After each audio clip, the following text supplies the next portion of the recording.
Hello दोस्तों, आपका स्वागत है हमारे इस यूट्यूब चैनल में। आज हम लोग पढ़ने वाले हैं बिजनेस कैसे शुरू करें। तो देखिए, बिजनेस शुरू करने के लिए बहुत से इम्पोर्टेंट आइडियाज़ होते हैं। जैसे किसी भी बिजनेस को शुरू करने से लेकर करोड़ों की कंपनी बनाने तक की जो यात्रा है बहुत ही अद्भुत होती है। बिजनेस को शुरू करने के लिए आपको योजना बनानी होती है, कड़ी मेहनत करनी होती है, मुसीबतों का सामना करना होता है, समस्याओं का हल निकालना होता है, जिससे आप अपने बिजनेस में इतनी तेज़ी से सफलता की सीढ़ियाँ चढ़ते हैं कि आपको स्वयं पर विश्वास नहीं होता। यहाँ पर बिजनेस शुरू करने के लिए कुछ महत्वपूर्ण तरीके बताए गए हैं। तो आइए हम अपने तरीकों को जानते हैं।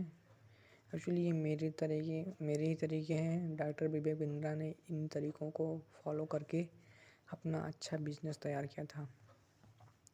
तो पहला मेरा जो स्टेप है क्या है कि बिजनेस प्लान लिखें। Right your business plan. पहले आप जैसे कि आपको किसी का भी बिजनेस करना हो, जैसे कि मान लो चाय का बिजनेस करना है, तो पहले उसके प्लान के बारे में लिखो। आपको बिजनेस प्लान बनाओ कि हाँ, हमारा बिजनेस प्लान क्या है। ओके, यदि आप कोई भी बिजनेस करने जा रहे हैं उसके लिए सबसे पहले आपके पास एक प्लान होना चाहिए। हो सकता है अभी तक वह प्लान आपके दिमाग में ही चल रहा है, परंतु जितना जल्दी हो सकता है उसे एक पेपर पर लिख लीजिए। यह आपके लिए बहुत ही इम्पोर्टेंट होगा। बिजनेस प्लान का मतलब होता है एक रूल। जैसे होता नहीं कि मैथ में कुछ फार्मूले होते हैं ना, हम उन्हीं का यूज़ करके क्वेश्चन को सॉल्व करते हैं। उसी प्रकार से इसमें भी रूल्स होते हैं जिन्हें बिजनेस प्लान कहते हैं। यदि आप कोई भी बिजनेस करने जा रहे हैं उसके लिए सबसे पहले आपके पास एक प्लान होना ज़रूरी है। हो सकता है अभी वह प्लान आपके दिमाग में चल रहा है, परंतु जितना जल्दी हो सकता है उसे एक पेपर पर लिख लीजिए। दूसरा स्टेप है 2 नंबर का, बिजनेस स्थान चुनें। Choose a business location. मतलब आप पहले अपने दूसरा जो स्टेप आप फॉलो करेंगे वो आप अपने बिजनेस प्लेस के लिए करेंगे। मतलब कि बिजनेस लोकेशन, आप कहाँ पे बिजनेस करना चाहते हैं, मार्केट में या फिर कहीं शांत स्थान पे, या आप किसी अदर कंट्री में जहाँ भी करना चाहते हो। तो उसके बाद अपना बिजनेस स्थान चुनें। Choose a business location. किसी भी बिजनेस को शुरू करने के लिए एक अच्छे स्थान की ज़रूरत होती है, क्योंकि कोई भी बिजनेस प्रोडक्ट या सर्विस तभी अच्छी चल पाती है जब वह एक अच्छे स्थान पर हो, ये या कह सकते हैं उसकी बिजनेस लोकेशन बहुत अच्छी हो। अगर आप ग्राहक आपके पास नहीं आएंगे तो आपका बिजनेस चलने में मुश्किल हो सकती है। इसलिए अपने कारोबार को शुरू करने से पहले एक सही स्थान सुनिश्चित कर लें। इसी को कहते हैं बिजनेस लोकेशन फाइंड आउट करना। और जो हमारा तीसरा स्टेप है वो क्या होता है, टीम चुनें। Build your team. मतलब अपनी बिजनेस के लिए अपनी टीम बनाएं।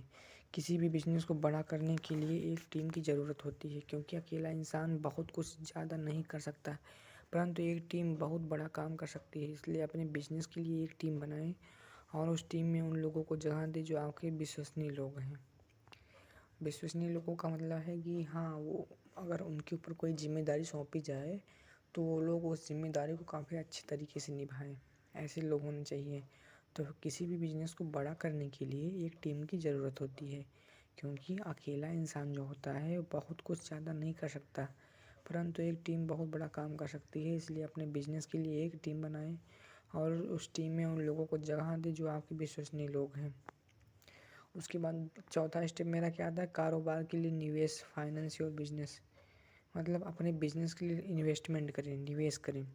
किसी भी कारोबार को करने के लिए किसी भी कारोबार की शुरुआत को करने के लिए पैसों की आपको आवश्यकता होती है, यानी कि पैसे लगाने होते हैं आपको उसमें। परंतु आपके पास भी एक सीमित अमाउंट होता है जिसे आप कुछ समय तक लगाते रहते हैं। उसके बाद आपको उम्मीद होती है कि जिस बिजनेस को आप कर रहे हैं उससे आपको कुछ इनकम मिलेगी, परंतु यह भी हो सकता है कि आपको इनकम इतना जल्दी ना मिले। इसके लिए आपको पहले से ही पैसों का इंतज़ाम करके रखना चाहिए। मतलब कि जो हमारा चौथा स्टेप है उसमें क्या है, फाइनेंस योर बिजनेस का। ठीक है। उसके बाद आता है टेक्नोलॉजी। Select your technology.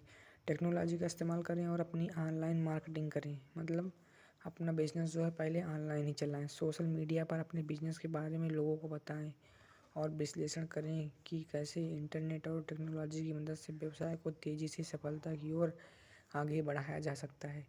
तो हमारा पांचवा जो स्टेप था वो क्या था, टेक्नोलॉजी, यानी कि सिलेक्ट योर टेक्नोलॉजी क्या है। तो अभी हमने जो स्टेप्स देखे वो कुछ इस प्रकार से हैं। पहला क्या है मेरा, बिजनेस प्लान लिखिए अपना कि आपका बिजनेस प्लान कौन सा है। उसके बाद लिखिए आपका बिजनेस स्थान यानी चूज अ बिजनेस लोकेशन। उसके बाद हमारा आता है टीम बनाएं, बिल्ड योर टीम। उसके बाद आता है कारोबार के लिए निवेश करें, फाइनेंस योर बिजनेस। और उसके बाद आता है technology, select your technology, technology का यूज़ करें। उसके बाद आता है कर्मचारी जिम्मेदारियों को समझें, अंडरस्टैंड एम्प्लॉयर रिस्पॉन्सिबिलिटीज़। कर्मचारी, ऐसे कर्मचारी आप ढूंढिए जो जिम्मेदारियों को समझें। अगर आप एक अच्छे बिजनेसमैन हैं और आपका कारोबार बहुत अच्छा चल रहा है तो आपको अपनी जिम्मेदारियां बहुत अच्छे से समझनी चाहिए। उनमें सबसे पहली होती है कि आपके जितने भी कर्मचारी हैं उन पर आपको सबसे ज़्यादा ध्यान देना है। उन्हें यदि कोई समस्या है तो आपका समाधान तुरंत करें। इसके साथ और भी कई सारी जिम्मेदारियां होती हैं एक कंपनी की। उन सभी जिम्मेदारियों को आप समय पर और ठीक प्रकार से समझें और उन्हें पूरा करें। तो हमारा जो 6वां स्टेप है वो क्या था, कर्मचारी जिम्मेदारियों को समझें। यानी कि आप ऐसे एम्प्लॉय रखिए जो रिस्पॉन्सिबिलिटीज़ को समझें कि हमारी यानी कि कर्मचारियों की रिस्पॉन्सिबिलिटी क्या है, जिम्मेदारी क्या है। अगर आप एक अच्छे बिजनेसमैन हैं तो आपका कारोबार बहुत अच्छा चल रहा होगा, तो आपको अपनी जिम्मेदारियां बहुत अच्छे से समझनी चाहिए। सही, उनमें सबसे पहली क्या होती है कि जितने भी कर्मचारी हैं ना उन पे आपको ध्यान देना चाहिए और उन्हें कोई भी तकलीफ़ ना हो इस पर लगातार उनसे बातें करते रहनी चाहिए, मीटिंग्स करते रहनी चाहिए।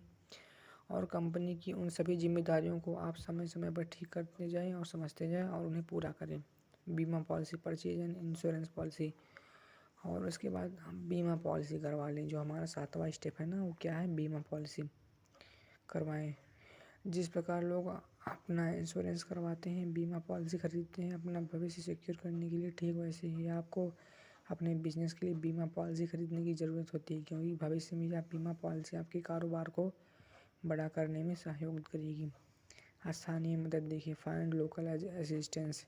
किसी भी काम को करने के लिए शुरुआत में किसी की भी मदद लेनी पड़ सकती है। इसलिए जहाँ भी आप बिजनेस शुरू करते हैं, जिस तरह का भी बिजनेस आप शुरू करते हैं, वहाँ की स्थानीय मदद लेने के लिए कुछ ऐसे स्रोत ढूंढें जो आपकी सहायता कर सकते हैं।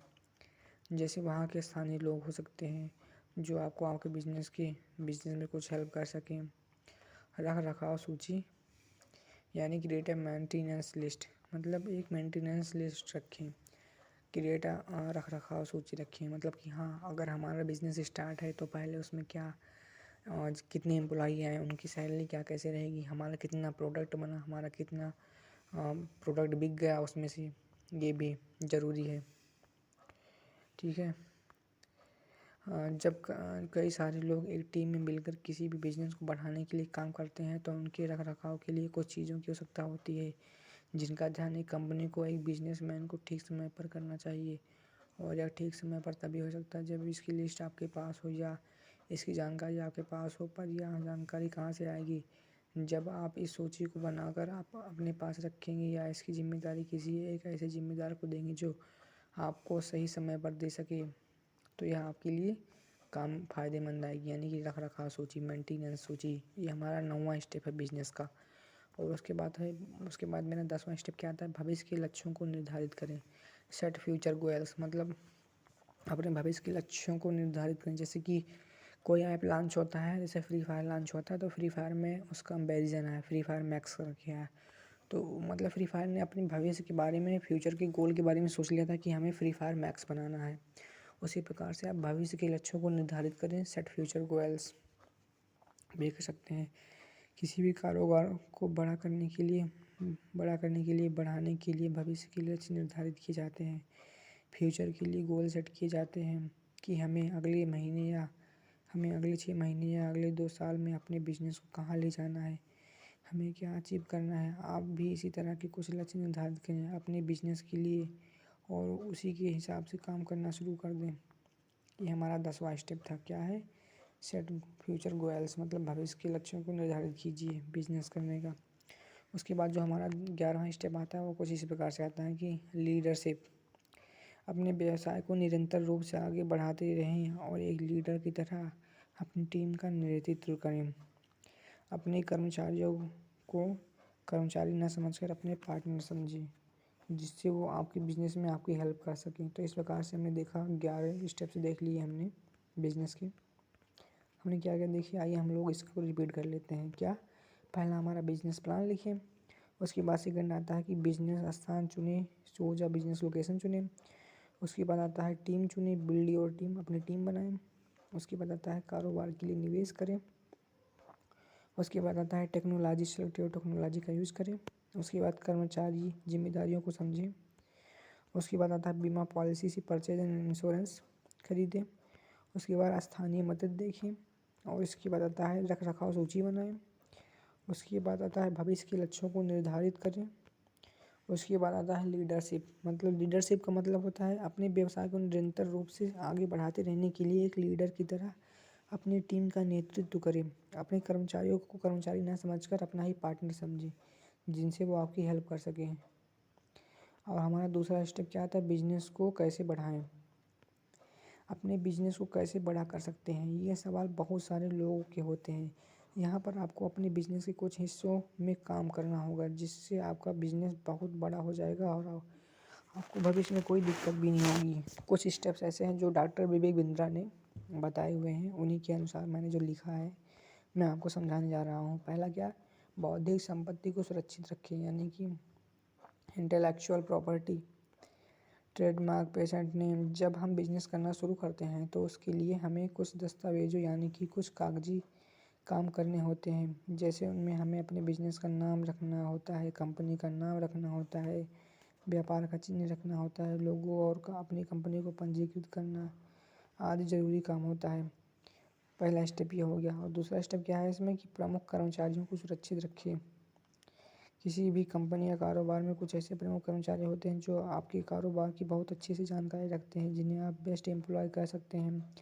उन्हें प्रोटेक्ट करना बहुत ज़रूरी है। अगर आपने उन्हें सुरक्षित नहीं किया तो शायद आपके प्रतियोगी कॉम्पिटिटर्स उन्हें अच्छा ऑफर देकर अपनी कंपनी में ज्वाइन करा सकते हैं। प्रमुख ग्राहकों को सुरक्षित रखें, make loyalty build to in customers. जिस तरह से आप अपने प्रमुख कर्मचारी को सुरक्षित रखते हैं, ठीक उसी प्रकार अपने बिजनेस कारोबार के विशेष ग्राहकों को भी सुरक्षित रखें, क्योंकि आपके व्यवसाय का अधिकतर मुनाफा आपके कुछ प्रमुख ग्राहकों से आता है। उसके बाद आता है हमारा डेटा को सुरक्षित रखें, सेव योर डेटा। किसी भी बिजनेस को बड़ा करने का ये एक महत्वपूर्ण तरीका होता है, क्योंकि किसी भी कंपनी के लिए डेटा बहुत ही इम्पोर्टेंट होता है। आप भी अपने बिजनेस का डाटा सुरक्षित रखें। तो हमने अभी क्या क्या देखा? हमने देखा कि बिजनेस को कैसे बढ़ाएं, इसमें हमने कुछ आइडियाज़ देखे। पहला हमारा उसमें क्या आइडियाज़ है? बौद्धिक संपत्ति को सुरक्षित रखना, इंटेलेक्चुअल प्रॉपर्टी को सेव रखना। उसके बाद आता है make a loyalty between employees, मतलब प्रमुख कर्मचारियों को सुरक्षित रखना। उसके बाद आता है प्रमुख ग्राहकों को सुरक्षित रखें और डेटा को सुरक्षित रखें। इस प्रकार से हमारा ये क्या आता है, बिजनेस ग्रो करने का, यानी कि बिजनेस को कैसे बढ़ाने का तरीका। और बिजनेस के लिए लोन कैसे लें, इसलिए देखिए बिजनेस लोन कैसे लें। देश में छोटे उद्यमों को बढ़ावा देने के लिए सरकार ने कई तरह के लोन स्कीमें शुरू की हैं। प्रधानमंत्री मुद्रा योजना के अलावा अन्य कई स्कीमें भी हैं, जिनमें आप छोटी रकम से लेकर बड़े लोन तक ले सकते हैं। देखिए बिजनेस लोन क्या है, व्हाट इज़ बिजनेस लोन। तो बिजनेस लोन हम लोग देखेंगे क्या है कि यह वास्तव में आपकी कारोबारी ज़रूरतों को पूरा करने के लिए लिया जाने वाला लोन है। अगर आप भी किसी बैंक से बिजनेस लोन लेना चाहते हैं तो उसकी प्रक्रिया निम्न प्रकार से है। क्या क्या है? विस्तृत बिजनेस प्लान बनाएं। आप जिस बैंक से कर्ज लेना चाहते हैं उसे अपना बिजनेस प्लान बताएं। इसके बाद यह तय करें कि आपको कितना लोन चाहिए। अपने क्रेडिट स्कोर के बारे में पता करें। वास्तव में बैंक अपनी कारोबारी योजना के हिसाब से आपको लोन देने का फैसला करते हैं। अगर बैंक को यह लगता है कि आप कारोबार और उससे होने वाला मुनाफा इतना होगा कि आप अपने पूरे करने के बाद तय अवधि में बैंक का लोन वापस चुकाने में समर्थ होंगे, तभी बैंक आपको लोन मंजूर करता है। बिजनेस लोन के लिए क्या करें, what to do for business loans. सबसे पहले अपना बिजनेस प्लान तैयार करिए। जिस बैंक अथवा सरकारी योजना के तहत लोन लेना है उसकी विस्तृत जानकारी एकत्र कर लीजिए। उस जानकारी के आधार पर लोन के लिए आवश्यक दस्तावेज तैयार कीजिए। अब लोन के लिए बैंक के पास जाइए अथवा ऑनलाइन आवेदन करिए। यही हमारा जो है स्टेप है, किसके लिए? बिजनेस लोन के लिए। उसके बाद आता है हमारा बिजनेस लोन लेने के क्या क्या फ़ायदे हैं, बेनिफिट्स ऑफ बिजनेस लोन। देखिए बिजनेस लोन लेने के हमारे बहुत से फ़ायदे हैं। पर पहला क्या है, ये नकदी की आवक होती है, कारोबारी ज़रूरत के लिए पैसों की मदद होती है, छोटी और लंबी दोनों अवधि के लिए वित्तीय ज़रूरत पूरी होती है। कौन कर सकता है बिजनेस लोन के लिए आवेदन, हु कैन अप्लाई, हम लोग ये भी देख लेते हैं। देखिए खुद का कामकाज कर रहे व्यक्ति या उद्यमी व्यक्ति मतलब उद्योगपति ही इसके लिए अप्लाई कर सकते हैं। प्राइवेट लिमिटेड कंपनियां भी कर सकती हैं, पार्टनरशिप फर्में भी कर सकती हैं। बिजनेस लोन के लिए सरकारी योजनाओं के नाम, जैसे गवर्नमेंट स्कीम फॉर लोन, मुद्रा योजना। यानी कि बिजनेस लोन के लिए सरकारी जो योजना है, सरकार ने कुछ योजनाएं बनाई हैं जिनके नाम प्रमुख हैं। पहले क्या है, मुद्रा योजना, micro units development and refinance agency limited. इस योजना का लक्ष्य गैर पारंपरिक व्यवसायों को उद्यम स्थापित करने के लिए बैंक द्वारा कम ब्याज दर पर लोन उपलब्ध कराना है। इस योजना के तहत उद्यम की प्रकृति के अनुसार लोन उपलब्ध कराने के लिए इसे 3 श्रेणी में विभाजित किया गया है। पहला क्या है, शिशु श्रेणी, किशोर श्रेणी एवं तरुण श्रेणी। प्रधानमंत्री एम्प्लॉयमेंट जनरेशन प्रोग्राम, इस योजना के तहत लोन को 2 भागों में विभाजित किया गया है। प्रधानमंत्री एम्प्लॉयमेंट जनरेशन प्रोग्राम जो है, इस प्रोग्राम के अंतर्गत प्रधानमंत्री जी ने योजना के तहत लोन को 2 वर्गों में विभाजित किया है। पहला क्या है, सर्विस सेंटर में बिजनेस हेतु ₹15 लाख तक का लोन दिए जाने का प्रावधान है। सर्विस सेंटर में बिजनेस हेतु ₹15 लाख तक का लोन दिए जाने का प्रावधान है। मैन्युफैक्चरिंग सेक्टर में बिजनेस हेतु ₹25 लाख तक का लोन दिए जाने का प्रावधान है। महिलाओं को बिजनेस हेतु उपलब्ध कराने के लिए कई बैंकों ने योजनाओं की शुरुआत की है जो निम्नलिखित है। वैभव लक्ष्मी योजना, यह योजना बैंक ऑफ बड़ौदा द्वारा महिलाओं को व्यवसाय हेतु लोन देने के लिए शुरू किया गया है। वैभव लक्ष्मी योजना जो है वो महिलाओं को बिजनेस हेतु उपलब्ध कराने के लिए कई बैंकों ने आपस में मिलकर मीटिंग करने के बाद इस योजना को निर्धारित किया है, जिसका नाम है वैभव लक्ष्मी योजना। इस योजना के अंतर्गत बैंक ऑफ बड़ौदा ने महिलाओं को व्यवसाय हेतु लोन देने के लिए शुरू किया है। वी शक्ति योजना, यह योजना विजया बैंक द्वारा महिलाओं को व्यवसाय हेतु ऋण देने के लिए शुरू किया गया है। सिंह महिला शक्ति, इस योजना के सिंडिकेट बैंक द्वारा 20,000 महिला कारोबारियों को लोन दिए जाने का लक्ष्य निर्धारित किया गया है। बिजनेस के लिए बैंक से कैसे लोन लें, देखिए लोन फ्रॉम अ बैंक। देखिए बैंक से लोन के लिए आपको कुछ बातों का विशेष ख्याल रखना चाहिए। आपके पास बिजनेस शुरू करने के लिए साफ सुथरा प्लान होना चाहिए जिससे बैंक आपको लोन दे सके। बैंक से लोन प्राप्त करने के लिए कुछ चरण निम्न प्रकार से हैं। पहला चरण क्या है, बैंक के पास लिखित बिजनेस प्लान के साथ जाएं। बैंक के पास जो है मतलब बैंक आपको लोन दे सके, बैंक से लोन प्राप्त करने के लिए कुछ चरण निम्न प्रकार से हैं। पहला चरण क्या है, बैंक के पास लिखित बिजनेस प्लान के साथ जाएं। आप चाहें तो बिजनेस प्लान लिखने वालों की मदद ले सकते हैं। लोन की राशि आपके बिजनेस के स्वरूप पर निर्भर करता है। साथ ही आप बिजनेस में कितना कमा सकते हैं ये भी निर्भर करता है। दूसरा चरण हमारा कौन सा है, हर बैंक का लोन देने का अपना नियम होता है। ऐसे में लोन के लिए आवेदन करने से पहले बैंक के बारे में जानकारी ज़रूर प्राप्त करें कि यह किस प्रकार का बैंक है और किस प्रकार का लोन देता है। तो इसलिए ऐसे में लोन के लिए आवेदन करने के लिए सबसे पहले आप ना बैंक के बारे में जानकारी ज़रूर प्राप्त कीजिएगा, तभी आपको लोन मिल पाएगा। और कि क्या बैंक आपकी ज़रूरत के हिसाब से लोन दे सकती है कि नहीं। कई बैंकों की स्कीम की खोजबीन करें। माइक्रो, छोटे और मध्यम वर्ग के व्यापार के लिए अलग अलग नियम लागू होते हैं, ऐसे में इन नियमों की जानकारी प्राप्त करें। तीसरा चरण हमारा क्या है, सभी दस्तावेज तैयार रखें। अगर आप बिजनेस लोन के लिए गारंटी स्वरूप कुछ दे सकते हैं तो लोन लेना आसान हो सकता है। ऐसे में अगर आप डिफ़ॉल्ट होते हैं तो उस संपत्ति से बैंक पैसे वसूल सकती है। चौथा चरण हमारा क्या है, एक बार दस्तावेजों की जमा हो जाने के बाद यह बैंक पर निर्भर करता है वह लोन देना चाहता है या नहीं। लोन की धनराशि कितनी होगी इस बात का भी फैसला बैंक अपने बिजनेस के स्वरूप के आधार पर देगा। तो इस प्रकार से हमारी कुछ आइडियाज़ हैं जो बिजनेस आइडियाज़ हैं। जिनको हमने देखा है अभी। कौन कौन से देखा मैंने?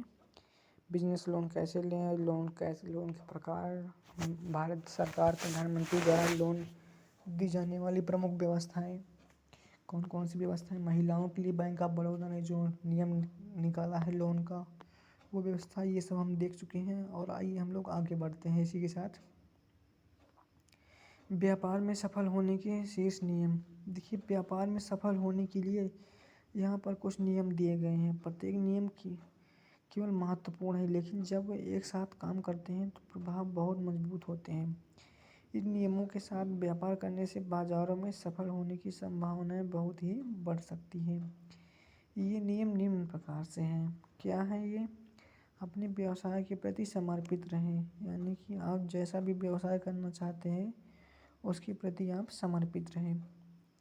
अगर आप में अपने काम के लिए पैशन हो तो आपको कामयाब होने से कोई नहीं रोक सकता। खुद पर और अपनी काबिलियत पर विश्वास रखें और दूसरों की बातों में ना आए, यानी कि अपने व्यवसाय के प्रति समर्पित रहें। कि अगर आपको कोई मान लो भड़काता है, ऐसे बोलता है ना कि गांव में होता है कि अगर कोई बढ़ने लगता है तो उससे रोकने का प्रयास करते हैं। तो यह एक बहुत बड़ी प्रॉब्लम्स होती है एक बिजनेसमैन के लिए। अगर अपने काम के लिए पैशन हो तो आपको कामयाब होने से कोई नहीं रोक सकता। खुद पर और अपनी काबिलियत पर विश्वास रखें और दूसरों की बातों में ना आए। काम वही करें जिसे आप पसंद करते हो, ताकि आप हर रोज़ अपने काम को पिछले दिन से बेहतर करने की कोशिश करें। और देखते ही देखते अपने साथ काम करने वाले भी आपसे यह सीख लेंगे। लाभ प्रॉफिट को सभी काम करने वालों में बांटिए और उनसे पार्टनर की तरह व्यवहार करिए। आपको जो भी सफलता प्राप्त हुई या हो रही है वह आपके अकेले की मेहनत का फल नहीं है। आपके साथ और भी बहुत से लोग जुड़े हैं जो आपके लिए काम करते हैं। उन्हें स्पेशल और इम्पोर्टेंट फील करवाइए। अपने प्रॉफिट को उनके साथ भी बांटिए। हो सके तो उनको अपना पार्टनर बना लीजिए। अगर वो आपकी कंपनी का एक भी स्टॉक खरीदते हैं तो कंपनी को आगे ले जाने के लिए जी जान लगा देंगे। इससे आपका भी फ़ायदा होगा और उनका भी। नियम 3 क्या है हमारा? अपने पार्टनर्स को मोटिवेट कीजिए। ध्यान रहे, पार्टनर होने के साथ साथ ये लोग आपके कर्मचारी भी हैं, तो इन्हें मोटिवेट करते रहना ज़रूरी है।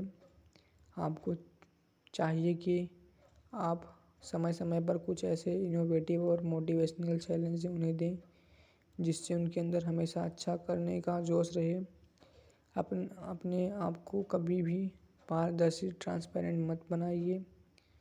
कोशिश करिए कि लोग मान लगाते रहें आगे क्या होगा। इसी सब आपके काम को मज़ा लेकर करेंगे। नियम 4 हमारा क्या है? पार्टनर्स को हर बात कम्युनिकेट करें।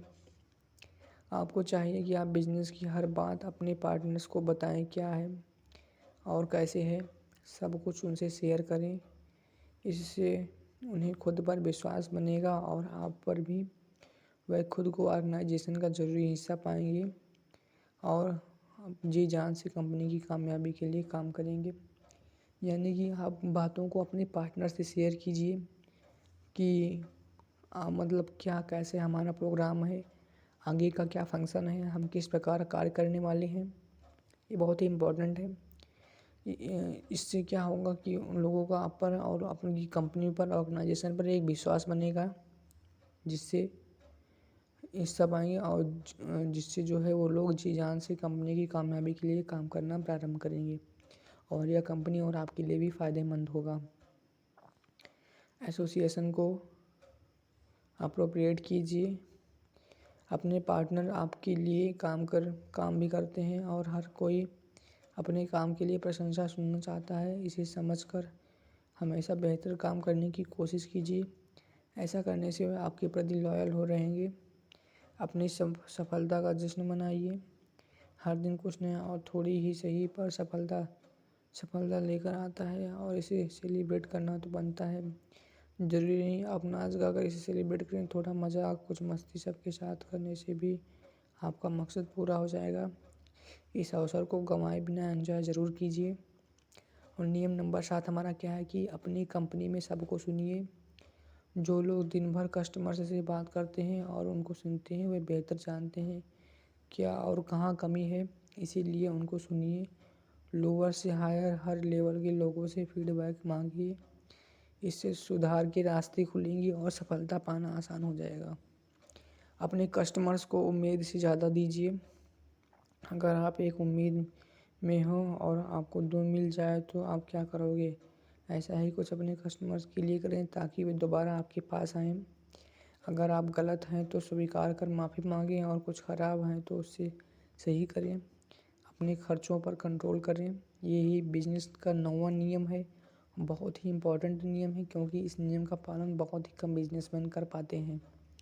अपने खर्चों पर ध्यान देकर और अनावश्यक खर्च किए बिना भी आप अपने बिजनेस में अच्छी ग्रोथ कर सकते हैं। अपने सभी स्टाफ को ऐसे काम दें जिससे वे अपना बेस्ट कर पाएँ बिना ज़्यादा खर्च किए। और 10वां नियम हमारा क्या है? बहाव से विपरीत जाएं। जो सब कर रहे हैं वही अगर आप भी करेंगे तो आप कामयाब नहीं हो सकते, इसलिए अपना रास्ता उल्टी दिशा में बनाएं और एक बात के लिए तैयार रहें कि सब लोगों को आपका यह कदम शायद पसंद ना आए और वह आपको ऐसा करने से रोकें। आप अपना काम करते रहें और सफलता आपको खोजती हुई आपके बनाए रास्ते पर आपके पीछे ज़रूर आएगी। Thank you. अगर आपको हमारी बिजनेस आइडियाज़ अच्छी लगे हों तो प्लीज़ हमारे यूट्यूब चैनल को लाइक और सब्सक्राइब ज़रूर करिएगा। साथ ही इसी प्रकार की बिजनेस आइडियाज़ को देखने के लिए, सुनने के लिए, समझने के लिए आप हमारे इस चैनल को सब्सक्राइब कर सकते हैं और वीडियो के नीचे हमने लिंक दे दिया है। आप मेरे ऐप को भी इंस्टॉल कर सकते हैं, उससे आप अर्निंग भी कर सकते हैं। उसमें क्या है कि आप जैसे ही टाइम देंगे उसी हिसाब से आपको पैसे मिलेंगे और ये पूरा ट्रस्टेड है। बिडमेट कैश के नाम से ये ऐप है। इसमें आप पहला विड्रॉल 5 रुपये का कर सकते हैं। उसमें 10,000 कॉइन्स के 1 रुपये होते हैं। तो आपको अगर मेरी ये वीडियोस और मेरे ये नियम्स जिन पे मैंने मेहनत की है अगर पसंद आए तो प्लीज़ इनको लाइक और सब्सक्राइब ज़रूर करिएगा और साथ ही अपने दोस्तों में शेयर कीजिए और अपने बिजनेस में आगे बढ़िए। क्योंकि पता है कि इंडिया की सबसे बड़ी प्रॉब्लम क्या है कि मतलब इंडिया वाले बिजनेस पे ज़्यादा ध्यान नहीं देते और अमेरिका और चाइना जैसे देशों में छोटे छोटे बच्चे भी बिजनेस करते हैं। इसलिए मैं सोच रहा हूँ कि मेरा इंडिया भी बिजनेस में आगे बढ़े। मैं भी चाहता हूँ बिजनेस करना। मैं भी अपने ब्रांच बनाया हूँ, इसलिए मैं आप लोगों के सामने अब कुछ प्लान्स रखा हूँ जो डॉक्टर बीवी बिंद्रा से मुझे प्राप्त हुए हैं। एक्चुअली डॉक्टर बीवी बिंद्रा एक बहुत बड़े बिजनेसमैन हैं। मैं सोचता हूँ उन्हीं की तरह हम लोग भी धीरे धीरे ग्रो करें, उन्हीं के नियमों पर चलकर।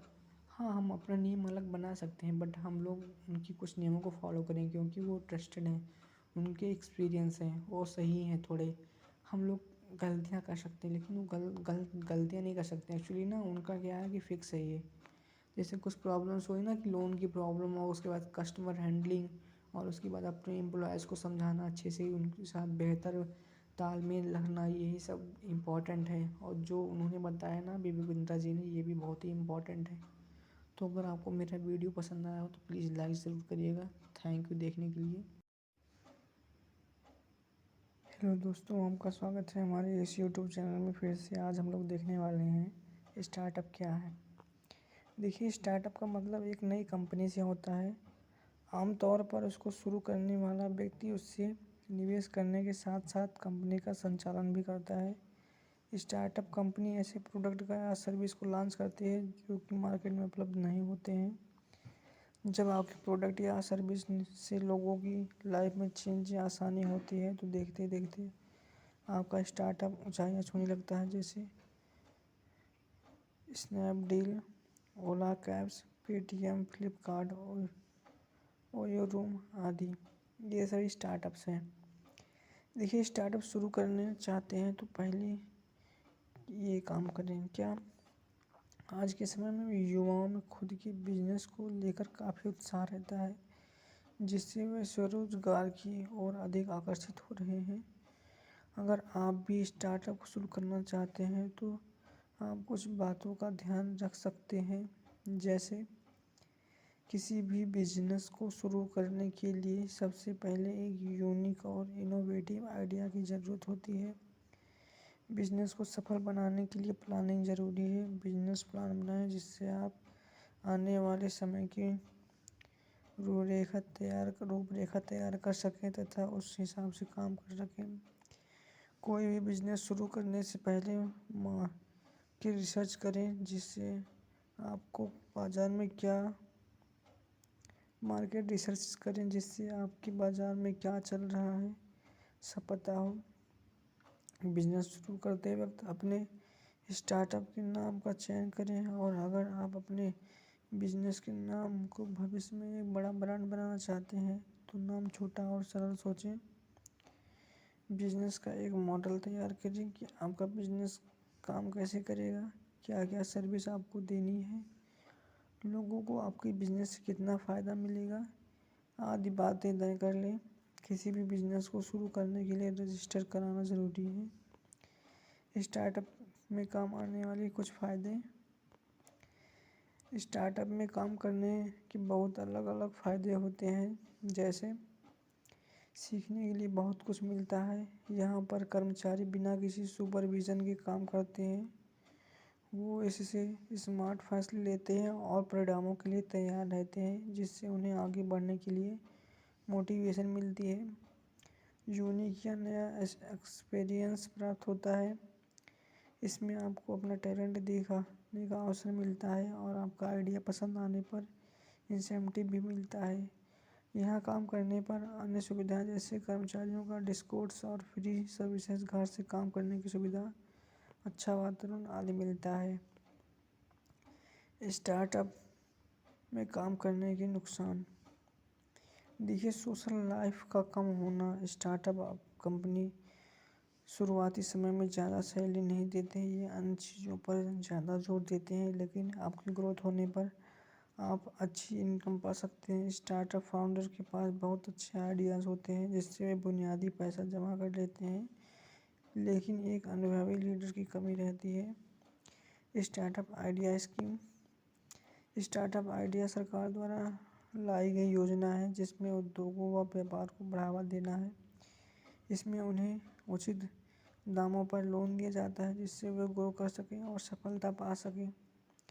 स्टार्टअप इंडिया में टैक्स या कर छूट। स्टार्टअप्स में कारोबारियों को शुरू के 3 साल में इनकम टैक्स से पूरी छूट दी जाती है। स्टार्टअप इंडिया स्कीम के लाभ। स्टार्टअप इंडिया स्कीम से जुड़ना बहुत ही आसान प्रक्रिया है। ऑनलाइन रजिस्ट्रेशन द्वारा आप स्कीम से जुड़ सकते हैं। इस स्कीम में उद्यमी को कारोबार से जुड़ी सभी महत्वपूर्ण जानकारियाँ दी जाती है। स्टार्टअप स्कीम में 1 अप्रैल 2016 के बाद रजिस्टर हुई कंपनियों को अगले 3 साल के लिए टैक्स से छूट दी गई है। भारत सरकार ने स्कूलों में स्टार्टअप संबंधित कार्यक्रम चलाए जाएंगे जिससे ज़्यादा से ज़्यादा बच्चे इस स्कीम के बारे में जान सकें और वो भी आने वाले समय में एक बिजनेस के मैन के रूप में उभरें। स्टार्टअप इंडिया स्कीम के लिए योजना। स्टार्टअप इंडिया स्कीम में 5 वर्ष से अधिक पुरानी कंपनी को नहीं जोड़ा जाएगा। स्कीम के अंतर्गत आने वाली कंपनी का वार्षिक टर्नओवर 25 करोड़ से अधिक नहीं होना चाहिए। प्राइवेट कंपनियां, पार्टनरशिप फर्म या LLP स्टार्टअप इंडिया स्कीम के अंतर्गत आएगी। स्टार्टअप कंपनी में नवीनीकरण और टेक्निक्स का अधिक यूज़ कर रहा हो। स्टार्टअप कंपनी का बिजनेस मॉडल रोजगार को बढ़ावा देने वाला होना चाहिए। स्टार्टअप इंडिया स्कीम के लिए आवेदन कैसे करें। स्टार्टअप इंडिया स्कीम से जुड़ने के लिए उम्मीदवार इस स्कीम की ऑफिशियल वेबसाइट पर अप्लाई कर सकते हैं। उससे दी गई सभी जानकारी को ध्यान से पढ़ें और पहला फॉर्म फाइनल कर सकते हैं। स्टार्टअप शुरू करने के लिए अन्य सहयोग। स्टार्टअप शुरू करने के लिए सरकार ने कई स्कीम चलाई है जिससे नए उद्यमियों को प्रोत्साहित किया जा रहा है और लोन को प्रोवाइड कराया जा रहा है। Thank you. अगर आपको मेरा वीडियो पसंद आया हो तो प्लीज़ इसको लाइक और सब्सक्राइब ज़रूर करिएगा।